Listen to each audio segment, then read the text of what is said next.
Fighting Solidarity was established in 1982 on the initiative of Kornel Morawiecki, who believed that the activity of the underground NSZZ Solidarity limited the possibilities of independence formation.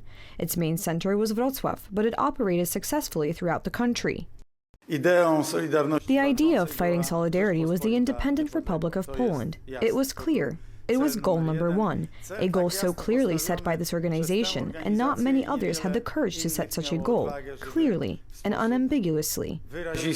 Fighting Solidarity members organized street protests against the communist authorities. They dealt with the distribution of leaflets and had their own underground publishing houses. Their own counterintelligence was also unique. Fighting Solidarity was ready to take part in the armed struggle. In Fighting Solidarity, there were no people separate from doing and thinking. Nobody said to anyone, "You are from doing and you are from thinking."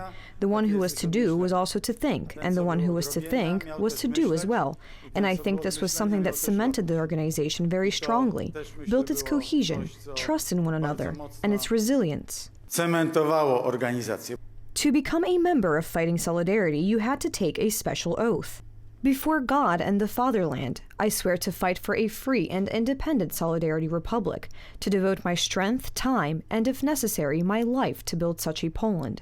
I swear to fight for solidarity between peoples and nations. I swear to develop the ideas of our movement, not to betray it, and to diligently fulfill the tasks entrusted to me in it. When Fighting Solidarity was founded, I was in prison at the time, and I admit that I did not think that one day I would be a member of this organization. When I was released from prison, I made contact with Fighting Solidarity, and I liked this organization very much, because it directly raised the issues of Polish independence.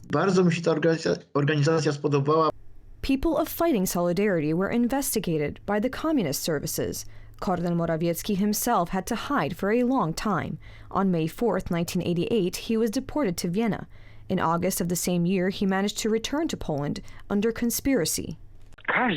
Everyone who entered, regardless of whether he had a doctorate or was a professor or was a normal printer with basic education, had in some sense an obligation to create their own mini-organization. For example, their distribution, their acquisition of materials. A large organization, of course, at the beginning gave everything. So when someone got into trouble, their mini-organization fell. But basically there was no way to go further with it, or it was very difficult. Kornel Morawiecki and the entire Fighting Solidarity Society were hot opponents of the Magdalenka talks and the Round Table Agreement. They called for a boycott of the June 4, 1989 elections. In the Third Republic of Poland, Kornel Morawiecki found himself on the margins of political life. Sir, you often explain that you cannot do anything. Perhaps, sir, the situation was too much for you. You, sir, finally did your thing here, but you are surrounded by a group of clappers, nodders, and agents. Another project, a project of communicating with communists, won at the Round Table. There was no room for such independence movements. Luckily, at the end of his life, although he was also active professionally and academically, Kornel Morawiecki became, I remember, Senior Marshal of the Sejm of the Republic of Poland. It was such a symbolic way of commemorating this exceptional man's journey. After the government of Jan Olszewski was overthrown, Fighting Solidarity started to distribute the so-called Macierewicz's list, with a list of secret collaborators of the security service.